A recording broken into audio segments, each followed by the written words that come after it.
하나님 아버지, 참으로 설레는 한 주를 보냈습니다. 4월 27일 남북 정상이 만나서 새롭게 출발한 그 전환점이 역사 가운데 어떻게 기억될지 우리는 많은 기대와 함께 또 함께 헤쳐나가야 할 이 땅의 진정한 샬롬, 그것이 어디로부터 오는지 생각하지 않을 수 없습니다. 주님, 이 시간 하나님의 사람들이 십자가를 바라보고 하나님께서 바라보셨던 그 마음으로 우리 또한 우리에게 허락하신 십자가를 지고 이 믿음의 경주를 잘 달려갈 수 있도록 도와주시고, 그것이 이 땅의 진정한 화평을 이루는 하나님의 뜻이 이루어지는 전환점이 될 수 있도록 인도하여 주시옵소서. 오늘도 우리 가운데 말씀하여 주실 때 우리가 마땅히 들어야 할 하나님의 음성을 듣게 하시고 귀 기울이게 하시고 우리의 삶을 그 하나님의 뜻 앞에 내어드리는 겸손한 순종이 우리 가운데 회복되게 도와주시옵소서. 예수님의 이름으로 기도드립니다. 아멘. 몇 해 전에 저희 교회를 방문해서 귀한 또 메시지를 나눠주셨던 필립 이안 씨, 기독교 작가로서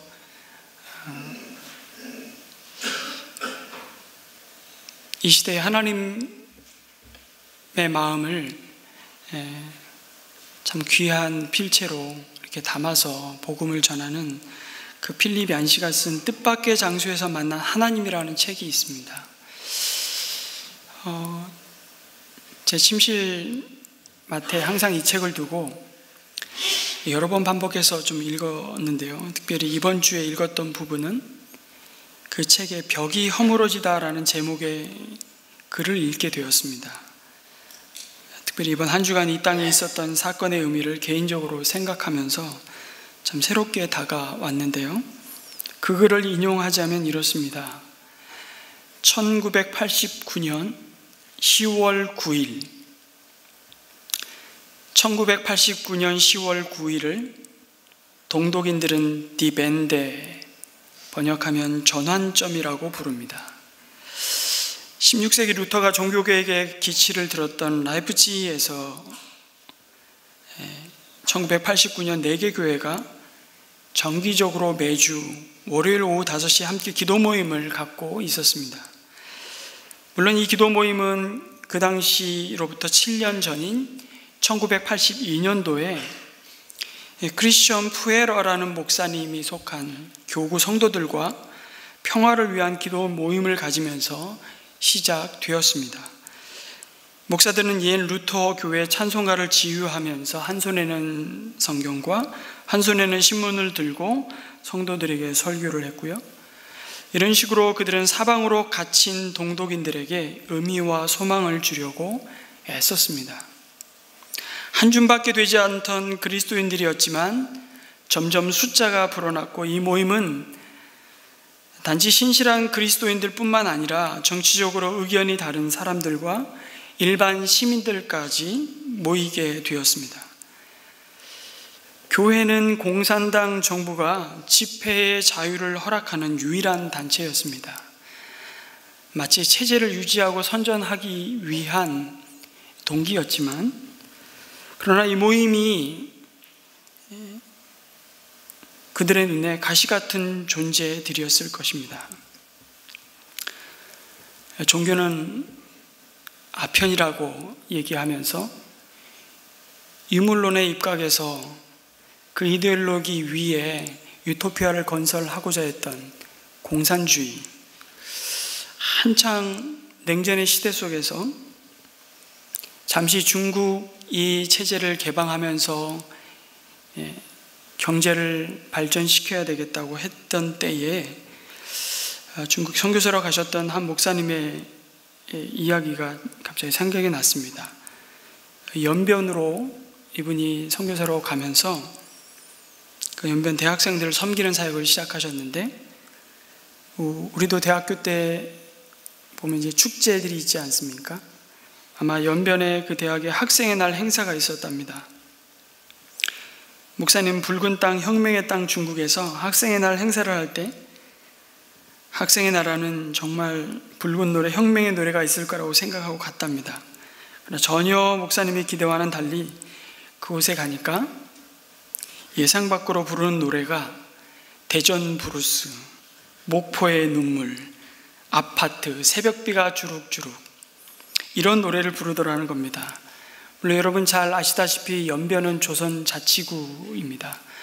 한인들을 대상으로 사역을 하고 계셨었는데 목사님 참 많이 놀라셨답니다. 더 놀란 것은 그 행사를 마치고 학생들 집에 가보니 그 당시에 이미 가라오케 비디오가 설치되어 있더랍니다. 중국에는 그 학생 집만이 아니라 대부분 학생 집들마다 가라오케 비디오가 설치되어 있어서 그것을 통해 흘러간 한국의 옛 노래들을 얼마나 많이 부르는지 목사님 마음에 아쉬움이 하나 생겼답니다. 아니, 한국에는 좋은 건전가요들이 많은데 그들은 조선인이긴 하지만, 조선족이긴 하지만 중국 공산주의 유물론의 교육을 받고 철저하게 유물주의 사관에 기초해서 그들의 생애를 세우고 공산당원이 되는 것이 그들의 인생의 가장 중요한 가치 중에 하나이기도 하던 학생들이지 않습니까? 그래서 그들에게 어떻게 하면 복음을 좀 더 효과적으로 전할까? 복음성가를 가르치고 싶었지만 복음성가는 중국에서는 가르칠 수 없는 금지곡이었기 때문에 가르치지 못하셨답니다. 목사님 주로 가르친 한국 노래는 그래서 의미를 살짝 바꾸어서 해바라기의 사랑으로, 동그라미, 바위섬 이런 곡들이었답니다. 목사님 노래를 가르치고 나면 노래 사이에 멘트를 하면서 자연스럽게 하나님의 사랑에 대해서, 십자가의 복음에 대해서 전하게 되는데요. 한 번은 학생들에게 노래를 가르치다가 학교에는 음치라는 말이 있는데 그 말이 무슨 말인지 아냐고 물었답니다. 음치는 노래를 못하는 사람을 일컬어 하는 말이지만 본인은 다스릴 치자를 써서 음을 다스린다, 그리고 저는 음치입니다 이렇게 말해서 한번 웃기려고 했는데 아무도 안 웃더랍니다. 그래서 홀로 멋쩍게 있다가 다시 물었습니다. 중국에서는 도대체 노래를 못하는 사람을 뭐라고 합니까? 라고 물었더니 제일 앞에 앉아있던 학생이 이렇게 말했습니다. 골 속에 음악 세포가 부족하다라고 말한다는 겁니다. 무시무시하게 들리는데요, 유물주의 사관에 쩌든 사람들이 볼 때는 아무렇지도 않은 거예요. 우리나라 학생들이 골 때린다 이런 말을 합니다만 중국에서는 깊이 생각하자는 것을 골집을 쥐어 짜자라고 표현한답니다.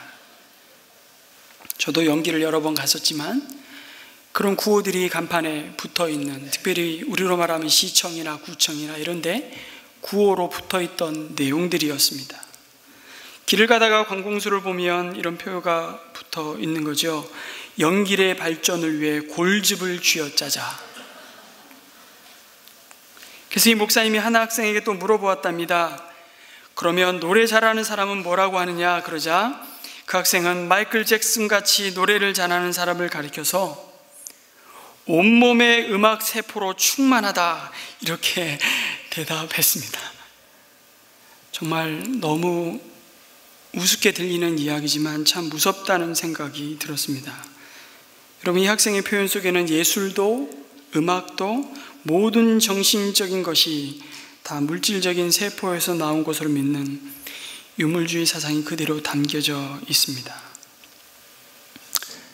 동독의 상황은 달랐을까요? 교회가 평화의 기도회를 시작하자 동독도 교회를 향한 본격적인 아주 혹독한 핍박이 시작이 되었습니다. 예배를 드리며 진행되는 기도 모임과 방거리를 걷는 침묵의 행진은 아주 지극히 온화한 방식으로 이어졌습니다. 결국은 서방 언론들이 이 이야기를 주목하고 보도하기 시작했는데 더 바짝 긴장한 공산당 수뇌부들은 어떻게 이 평화 행진을 불법 집회로 만들 것인가 고심했습니다. 비밀 경찰들이 교회들을 포위했고 때로는 행진하는 군중들을 아주 거칠게 다루기 시작했습니다. 라이프치히의 군중들의 수는 점점 불어나서 수백 명, 그리고 1000명, 마침내 5000명까지 이르렀습니다. 일이 이렇게 되자 성 니콜라이 교회의 원 네베르거 목사는 엉겁결에 이 대단히 저항운동을 이끌어가는 지도자가 되었습니다. 깜짝같이 죽여 없애겠다는 협박 전화를 그때부터 받기 시작했고, 그의 교회를 감시하는 비밀 경찰의 위협이 있을 때에도 그는 평화를 설교했고 비폭력 저항에 관한 실제적인 지침들을 제시했습니다. 10월 9일 모든 사람들이 아주 중대한 모임을 저지하려는 경찰의 제압이 아주 극심하게 예상된 날이 바로 10월 9일입니다. 왜냐하면 그날은 동베를린 공산당 정부 창립 40주년을 기념하는 날이었기 때문에 그렇습니다. 라이프치히에서 어떤 행진이 있다면 그것은 곧 반체제 도발로 낙인 찍힐 것이었습니다. 경찰과 군대가 그 도시로 이동했고 동독의 지도자 에리 호네커는 행진하는 군중들에게 발포해도 좋다는 명령을 내렸습니다. 온 나라가 신경을 곤두세우고 광장은 곧 피비린내 나는 살육의 현장으로 돌변하기 직전이었습니다. 라이프치히 루터교회 감독은 대학살을 예감했고 각 병원들은 응급실에 있는 기존 환자들을 다른 병실들로 옮김으로써 충돌로 말미암아 몰려들 응급 환자들을 대비했습니다. 모든 교회와 극장은 경찰의 제압을 피해 달아나는 군중들을 위해 문을 열어둘 것을 모두 약속했습니다. 드디어 니콜라이 성당에서 기도 모임이 시작되었습니다. 10월 9일 월요일 저녁. 그런데 2000명의 공산당원들이 갑자기 교회로 들이닥쳐 교회 안에 있는 모든 좌석을 점령해 버렸습니다. 교회는 아무 저항 없이 교회 소유의 뜰과 공터의 문을 열었습니다. 교회 안은 1000여 명의 성도들과 시민들로 꽉 들어 찼고요. 그 당시에 언론은 예배 자체가 전환점이라고 보도했습니다. 모임을 방해하려고 교회 안으로 뛰어든 공산당원들은 예배드리는 과정을 통해 처음으로 교회가 진정으로 평화로운 변화를 바라고 있다는 사실을 깨달았습니다. 그날 밤 어떤 이유로 군대가 발포하지 않았는지는 아무도 모릅니다. 나중에 호네커 수상 후임으로 잠깐 수상직을 역임했던 크렌치가 발포 명령을 취소했다는 말도 있고요. 어떤 사람들은 미하일 고르바초프가 직접 호네커에게 전화를 걸어 경고했다고도 말합니다. 또 다른 이들은 군대가 엄청난 군중에게 밀려 겁을 먹었던 것이라고 주장하기도 합니다. 하지만 모든 사람들이 한결같이 인정하는 것이 있는데, 이렇게 결정적인 변화의 과정에 불을 당긴 가장 주요한 동력은 라이프치히의 철야 기도였다고 고백합니다. 결국 7만 명의 군중이 라이프치히 시내까지 평화롭게 행진했습니다. 그 다음 월요일에는 12만 명, 그 한 주 뒤에는 무려 50만 명이 몰려들었습니다. 11월 초에 가장 많은 수의 군중이 행진을 계획했고 거의 100만 명이 동베를린을 가로지른 행진 대열에 몰려들었습니다. 호네커는 결국 사임했고 경찰은 데모 군중에게 발포하기를 거부했습니다. 11월 9일 밤, 그 누구도 감히 기도조차 해볼 염두가 나지 않았던 일이 일어난 것이죠. 증오와 적개심으로 철벽처럼 굳어있던 베를린 장벽이 무너져 내린 것입니다. 동독인들은 장벽 초소를 뚫고 감시병들을 지나쳤습니다. 언제나 사살 명령에 순종하던 군인들, 그 군인들조차 그저 바라볼 뿐이었습니다. 동독인들은요, 아직도 그날을 회고하면서 기적이라고 입을 모읍니다. 기도가 정말 산을 움직일 수 있는지 어떤지는 몰라도 그것이 라이프치히의 사람들을 움직였던 것은 사실이다. 그 당시 뉴 리퍼블릭지의 보도 기사였습니다. 그들이 내주는 강한 성이요라는 찬송을 부르는 것을 들었을 때, 그 찬송을 부르며 행진할 때 그것을 정말 믿지 않을 수 없었다고 10월 9일에 있은 대전환점 후에 몇 주가 지나 라이프치히의 거리 곳곳에는 이런 깃발들이 내걸렸습니다. 아까 영길 시내 시청에 나붙었던 깃발의 내용 기억하십니까? 영길의 발전을 위해 골집을 쥐어짜자. 라이프치히에 걸렸던, 시내 곳곳에 걸렸던 깃발의 내용은 이렇습니다. 우리는 친애하는 교회에 진심으로 감사드립니다. 그렇게 서독과 동독을 갈라놓은 벽은 허물어졌습니다. 대변혁을 향한 결정적인 순간이 동유럽에 닥쳐왔을 때 무혈 평화 시위를 주도한 것은 다름 아닌 교회였습니다. 예수를 그리스도라고 고백하고 그분만이 우리의 주요, 우리의 구원자라고 고백하는 하나님의 사람들, 그 교회가 역사의 물줄기를, 갈림길을 새롭게 잡았던 것이죠. 그리고 이 세상의 마지막 남은 분단국가, 냉전의 상처와 고통을 그대로 안고 지금도 다음 세대에게 우리는 핵전쟁의 두려움과 대결을 그대로 물려줘야만 하는 처지에 있는 이 땅에 2018년 4월 27일 남북 두 정상이 역사적인 만남을 가졌습니다.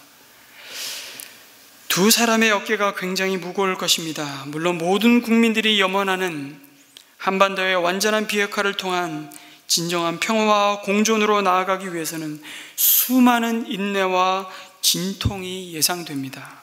그럼에도 2018년 4월 27일 이 의미 있는 전환점을 역사는 어떻게 기억할 것인가 우리는 기도해야 합니다. 이 땅의 그 어떤 경제적인 번영으로도, 그 어떤 이데올로기로도, 그 어떤 군사적인 힘으로도, 그 어떤 정치적인 입장으로도 참된 평화가 주어질 수 없다는 것을 우리는 너무 잘 알기 때문에 그렇습니다.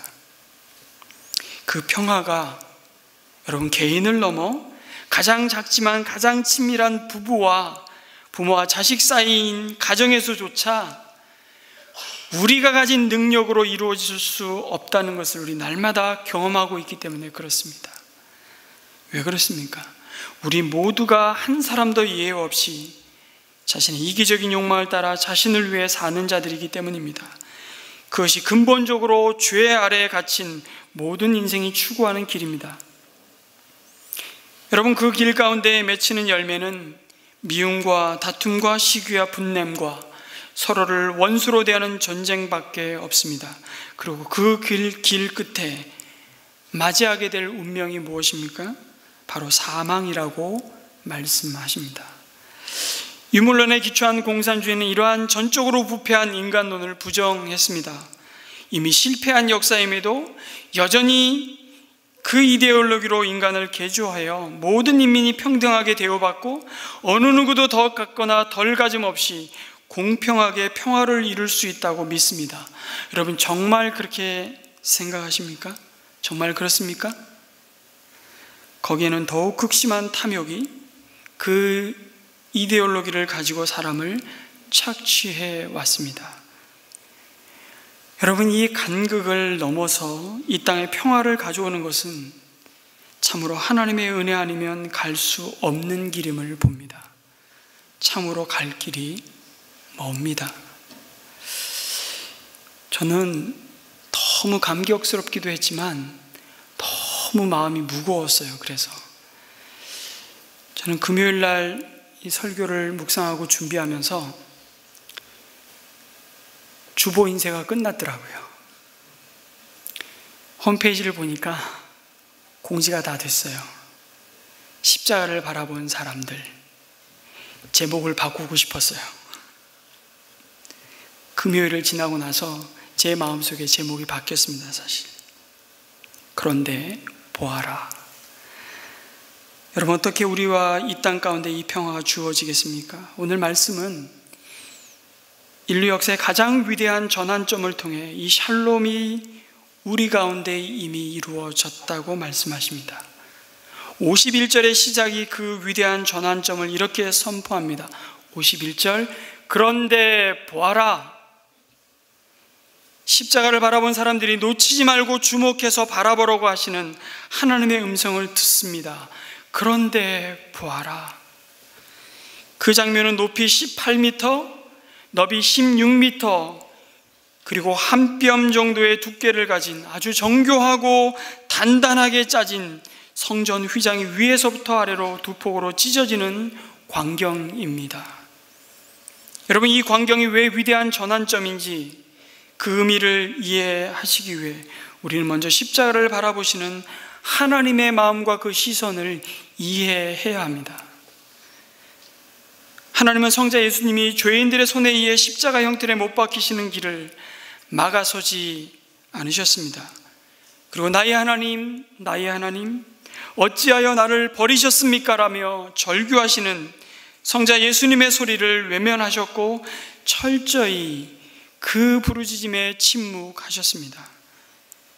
그러나 여러분, 그 침묵은 성부 하나님의 더욱 고통스러운 절규를 보여주시는 것입니다. 그 침묵은 그냥 침묵이 아니라 더 강력한 하나님의 메시지를 담고 있습니다. 그것을 보여주는 장면이 바로 하루 중 가장 밝은 정오 대낮에 온 땅을 어둠으로 덮으신 것입니다. 그것은 구름과 사막의 모래폭풍이 태양을 가리고 혹은 개기일식을 통해 낯이 빛을 가리는 자연적인 현상이 아니었습니다. 그것은 하나님의 작정된 마음을 아주 강력한 울림으로 선포하고 있는 것이죠. 침묵이 그냥 침묵이 아니었듯이 어둠은 그냥 어둠이 아니었습니다. 그것은 성부 하나님이 성자 예수님의 십자가를 향해 눈을 감으셨다는 생각을 해보게 됩니다. 자신이 지으신 피조물에 의해 창조주가 죄의 저주와 심판의 자리인 죽음을 향해 나아갈 때 하나님은 그 광경에 눈을 감으셨습니다. 그 부조리함과 그 불의함 앞에 하나님은 어둠으로 온 세상을 덮으시고 하나님 자신조차 그 고통에 눈을 감으셔야만 했습니다. 왜 그랬습니까? 하나님의 공의를 이루시기 위해서입니다. 하나님의 공의를 이루시지 않고서는 이 땅에 진정한 샬롬, 평화가 주어지지 않기 때문에 그렇습니다. 하늘과 땅이 그 막힌 담이 무너질 수 없기 때문에 그렇습니다.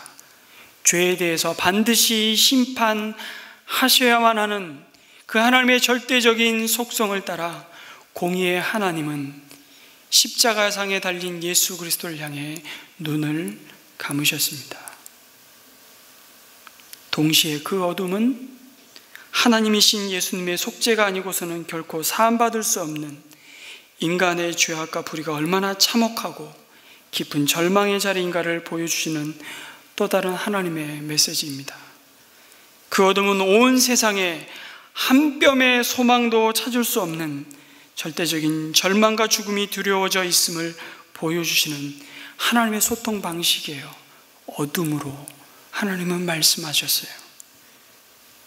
마치 출애굽할 때 깊은 어둠을 3일 동안 애굽에서 심판의 메시지로 선포하시고 어둠으로 덮으셨던 것처럼 하나님께 등 돌리고 살아가는 모든 인생이 결국 만나게 될 죽음과 공의로운 심판이 얼마나 참혹할 것인지를 표적으로 보여주고 계시는 겁니다.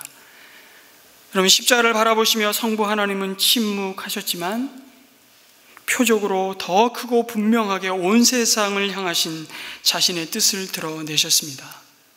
50절에 마태복음을 기록한 마태는 사람의 몸을 입고 오신 주님의 마지막 순간을 이렇게 증언합니다.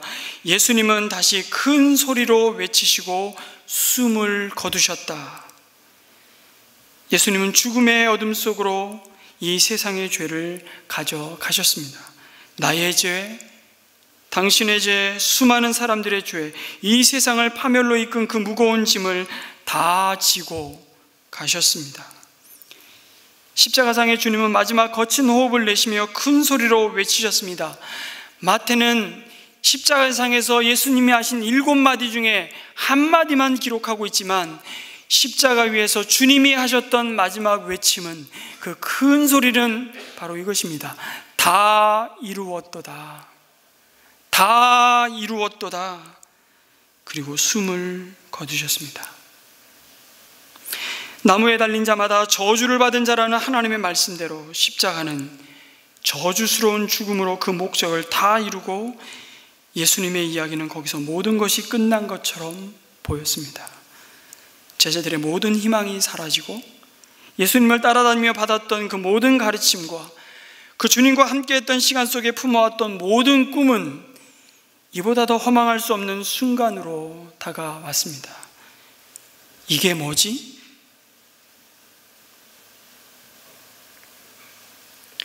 그들이 갈릴리로 돌아갔지만 하나님의 약속을 믿고 갈릴리로 돌아간 것이 아니라 그들은 갈릴리의 옛 어부의 자리로 여전히 그 갈릴리 바다를 디베랴 바다라고 말하는 그 욕망의 바다를 향해 육신의 욕심을 따라 다시 갈릴리 어부로 돌아갔습니다. 십자가 위에서 숨을 멈추신 예수님을 바라보는 심경을, 여러분, 예수께서 다시 큰 소리로 외치시고 숨을 거두셨다는 이 단 한 줄의 문장으로 끝내기에는 도무지 설명이 되지 않는 고통과 절망의 쓰나미가 밀려왔을 겁니다. 그런데 51절은 말씀합니다. 그런데 보아라, 너희가 주목하여 보아야 할 것이 있다고 말씀하십니다.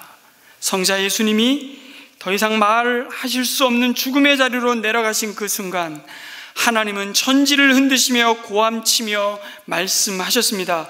그런데 보아라, 성전 휘장 위에서 아래까지 두 폭으로 찢어졌고 땅이 흔들렸고 바위가 갈라지고 무덤이 열리고 잠자던 많은 성도의 몸이 살아났다고 말씀하십니다. 침묵을 깨시고 하나님이 십자가를 통해 이루시고자 하셨던 당신의 뜻을 조금도 지체 없이 기적을 통해 더 크고 분명하게 선포하셨습니다. 여러분, 하나님의 뜻이 무엇입니까? 그 기적을 표적으로 드러내시며 이 땅을 향해 가지신 하나님의 뜻이 무엇입니까? 내 아들을 보고 믿는 자마다 멸망치 않고 다시는 사망의 저주 아래 있지 않고 영생을 얻게 하려 하심이라고 말씀하십니다. 여러분, 성전 휘장이 위에서 아래로 찢어졌습니다. 성전의 성소와 지성소를 가로막고 있던 성전 휘장이었습니다. 짐승의 피를 가지고 대제사장 외에는 하나님께 나올 수 없었던 속죄의 자리, 그 길을 막고 있었던 휘장을 위에서 아래로 하나님이 찢으셨습니다. 왜요? 그 대답을 히브리서는 이렇게 말씀합니다. 그리스도께서 장래 좋은 일의 대제사장으로 오사 손으로 짓지 아니한 곧 이 창조에 속하지 아니한 더 크고 온전한 장막으로 말미암아 염소와 송아지의 피로 아니하고 오직 자기 피로 영원한 속죄를 이루사 단번에 성소에 들어가셨느니라.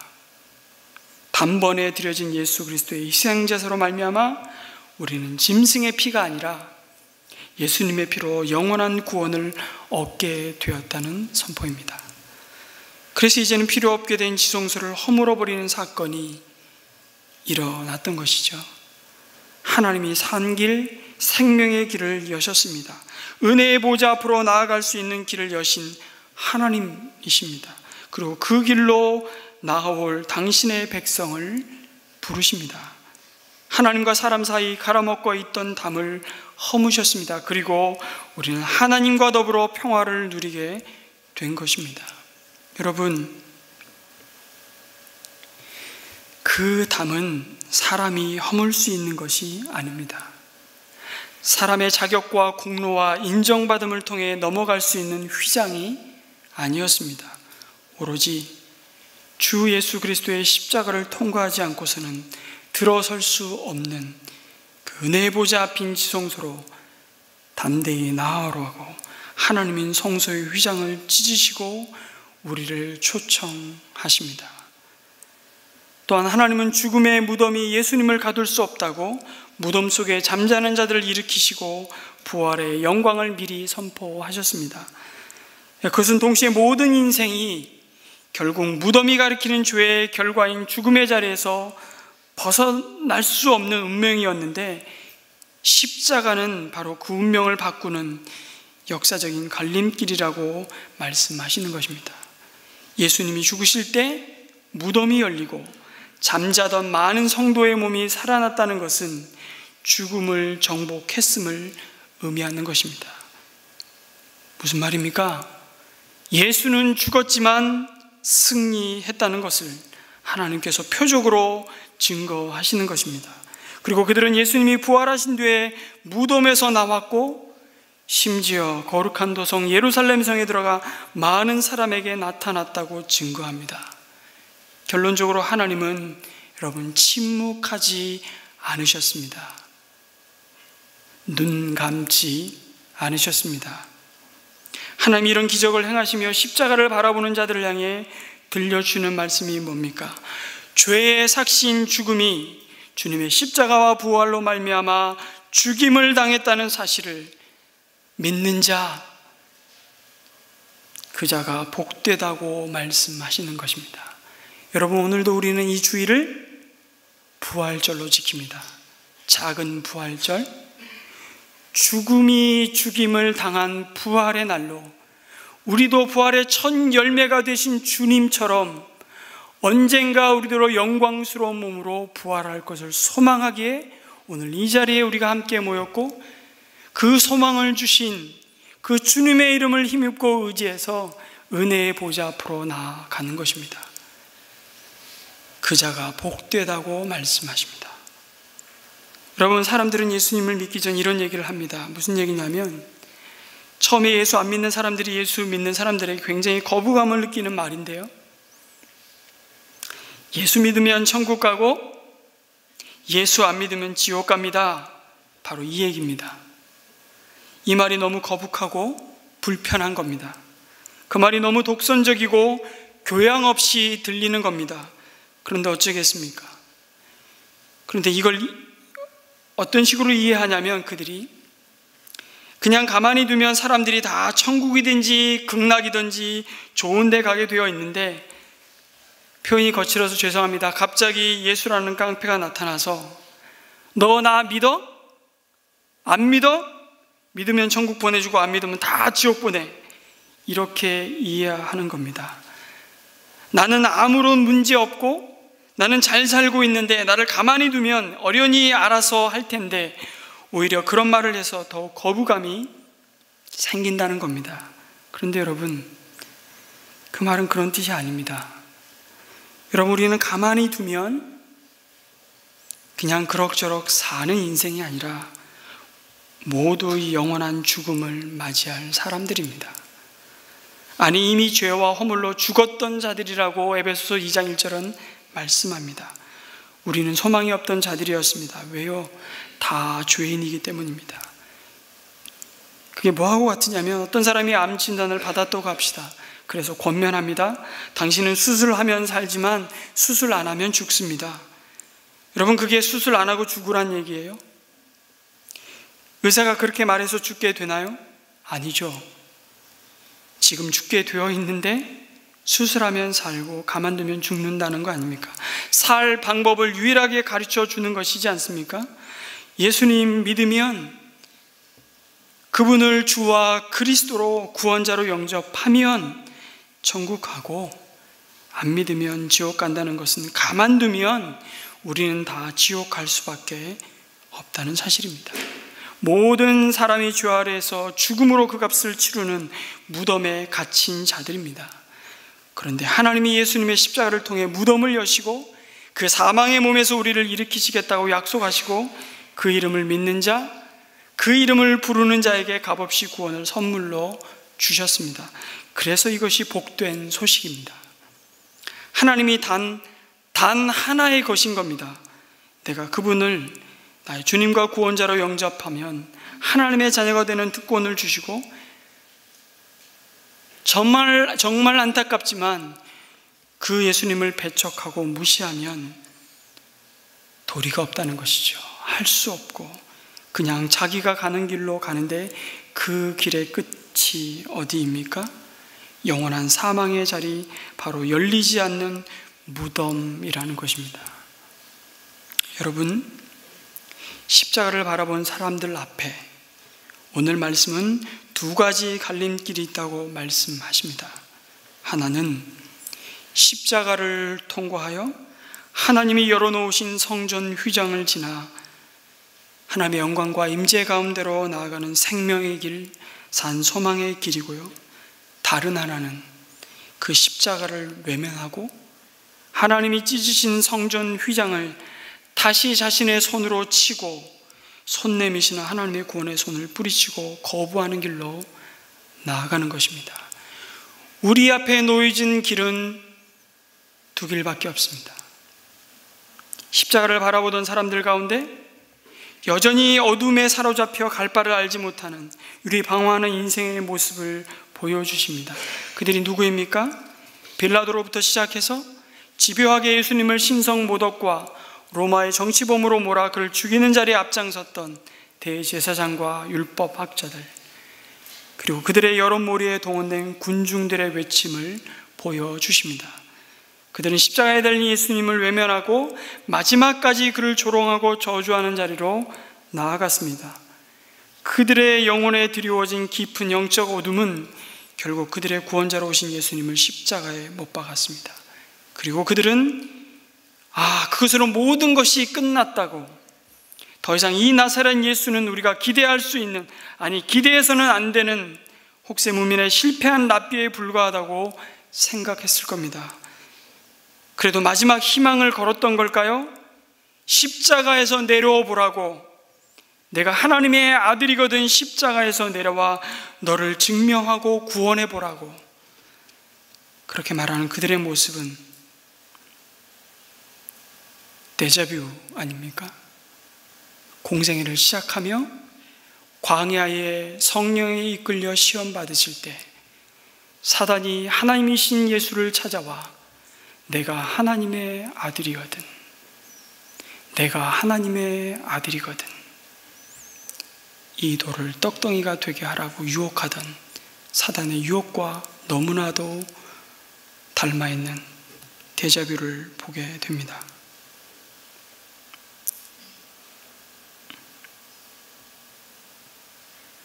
마지막까지 그들의 영혼이 깊은 어둠에 사망의 권세에 사로잡혀 있음을 보여줄 뿐이었습니다. 그런데 놀랍게도 찢어진 성전 휘장을 지나 하나님의 은혜의 보좌로 나아가는 사람들이 있었습니다. 누구입니까? 적어도 오늘 본문만 놓고 볼 때 그 성전을 목숨처럼 아꼈던 유대인들이 아니라 그 이방인을 개 돼지처럼 여겼던 바로 백부장인 로마 장교와 그와 함께 예수님을 지키는 이방 사람들이었습니다. 그들의 입에서 나온 고백을 마태는 놓치지 않고 의도적으로 들려주십니다. 뭐라고 고백하죠? 참으로 이분은 하나님의 아들이셨다. 참으로 이분은 하나님의 아들이셨다. 마태는 이들의 이름조차 밝히지 않습니다. 분명한 것은 십자가 바로 밑에서 예수를 지켰던 이들에게 이루어진 사건은 그들이 예수님을 지킨 것이 아니라 하나님의 아들이신 예수님이 사망의 그들에 앉아 신음하는 그들의 삶을 지키고 그들의 삶을 붙드시는 분으로 함께 계심을 곧 경험하게 될 것을 보여주시는 것이었습니다. 사랑하는 성도 여러분, 예수님의 십자가를 바라본 사람들의 모습은 곧 이 시대를 살아가는 우리의 모습입니다. 왜냐하면 예수님이 십자가에 달리신 사건은 2000년 전 팔레스틴 땅에서 일어났던 일로 끝나버린 사건이 아니기 때문입니다. 골고다 언덕 위에 세워졌던 주님의 십자가는 이 시대에 우리가 끄집어내기에는 너무나도 아득한 기억에 저편에 있던 과거사가 아닙니다. 그때 그 십자가를 바라보고 그 십자가를 향해 던졌던 사람들의 말 한마디 한마디, 그들의 행동과 우리가 상상할 수 있는 그들의 말투와 표정 하나하나를 통해 하나님은 우리에게 이렇게 질문하십니다. 거기 너 있었는가 그때에? 거기 너 있었는가 그때에? 우리 또한 그 자리에 함께 있었다고 말씀하십니다. 왜냐하면 예수님의 죽음은 오는 모든 세대를 대신하시고 대표해서 십자가에서 죄의 값을 다 지불하신 사건이기 때문입니다. 그리고 그 십자가를 대하는 당시의 모든 사람들의 면면은 오늘 우리에게 그 십자가를 통해서 말씀하시는 하나님에 대한 이 시대의 태도와 결코 다르지 않습니다. 여전히 이 시대의 사람들도 십자가 앞에 놓인 구원의 갈림길에 서 있기 때문입니다. 묻습니다. 하나님 앞에 이 시간 정직하게 대답하셨으면 좋겠습니다. 여러분은 어느 길에 서 계십니까? 하나님은 이 시간 저와 여러분에게 십자가로 말씀하십니다. 그가 찔림은 우리의 허물을 인하며 그가 상함은 우리의 죄악을 인함이라. 그가 징계를 받음으로 우리가 평화를 누리고 그가 채찍에 맞음으로 우리가 나음을 입었도다. 오직 주님의 십자가만이 하늘과 땅에 막힌 담을 허무시고 길을 여심으로 우리에게 참된 화목을 가져온다고 말씀하십니다. 여러분, 이 약속의 말씀을 붙잡고 우리가 찬송하며 하나님의 은혜의 보좌 앞에 날마다 더 가까이 나아가고 그 은혜를 누릴 뿐만 아니라 그 은혜에 대해서, 그 소망에 대해서 묻는 자들에게 내가 아닌, 나의 영광과 잘남이 아닌 그리스도의 수치스러운 십자가를 부끄러워하지 않고 자랑하시는 저와 여러분이 되시기를 주님의 이름으로 축원합니다. 아멘.